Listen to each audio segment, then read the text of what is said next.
আসসালামু আলাইকুম ও রহমাতুল্লাহ। কোরআন তেলাওয়াত সর্বোত্তম একটি ইবাদত। এই ইবাদতে অভ্যস্ত ব্যক্তিরা বিশেষ মর্যাদা ও সম্মানের অধিকারী।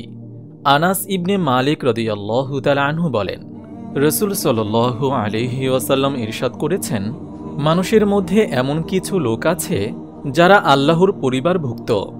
সাহাবীরা জিজ্ঞেস করলেন, হে আল্লাহর রাসূল, তারা কারা? তিনি বলেন, কোরআন তেলাওয়াতকারীরাই আল্লাহর পরিবার পরিজন এবং তার বিশেষ বান্দা। ইবনে মাজা হাদিস নম্বর 215। কোরআন মুখস্থকারীর ফজিলত। হাদিসে কোরআন মুখস্থকারীর অনেক ফজিলত বর্ণিত হয়েছে। অনেক হাদিসে হাফেজদের ফেরেশতাদের শ্রেণীভুক্ত বলে ঘোষণা দেওয়া হয়েছে।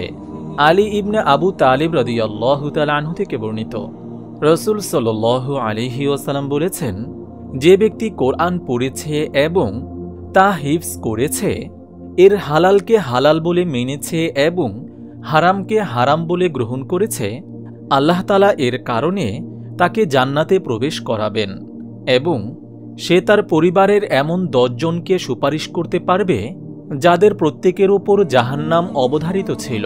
তিরমিজি হাদিস নম্বর 2905। কিয়ামতের দিন কোরআনের সুপারিশ। কিয়ামতের বিভীষিকাময় পরিস্থিতিতে আল্লাহর রহমত ও দয়ায় রেহাই পাওয়া যাবে। তার অনুমতিক্রমে কোরআন সুপারিশের ক্ষেত্রে অগ্রণী ভূমিকা পালন করবে। আবু উমামা বাহিলি রাদিয়াল্লাহু তাআলা আনহু বলেন, আমি রাসূল সাল্লাল্লাহু আলাইহি ওয়াসাল্লামকে বলতে শুনেছি, তোমরা কোরআন তেলাওয়াত করবে, কেননা কিয়ামতের দিন তা তেলাওয়াতকারীদের জন্য শাফায়াতকারী হিসেবে উপস্থিত হবে। সহিহ মুসলিম হাদিস নম্বর 1747। রোজ হাসরে কোরআন তার পাঠককে সর্বোচ্চ সম্মান দিতে প্রয়োজনে ঝগড়া করবে, আরশের ছায়ার নিচে বসার ব্যবস্থা করে দেবে।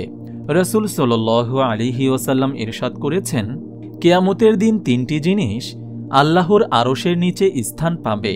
সে 3টি জিনিস হল, 1 কোরআনুল কারীম, কোরআন সেদিন বান্দার ব্যাপারে ঝগড়া করতে থাকবে। 2 আমানত।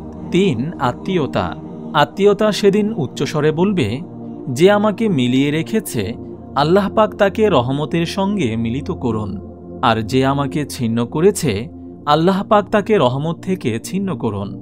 কোরআন অবহেলার পরিণাম। কোরআন থেকে দূরে সরার কারণে দুনিয়ায় কখনো কখনো নেমে আসে লাঞ্ছনা। পরকালীন দুর্ভোগ তো আছেই। জাবের ইবনে আব্দুল্লাহ রাদিয়াল্লাহু তাআলা আনহু বলেন, রাসূল সাল্লাল্লাহু আলাইহি ওয়াসাল্লাম বলেছেন, এই কোরআন কিয়ামতে সুপারিশকারী, তার সুপারিশ গ্রহণযোগ্য হবে।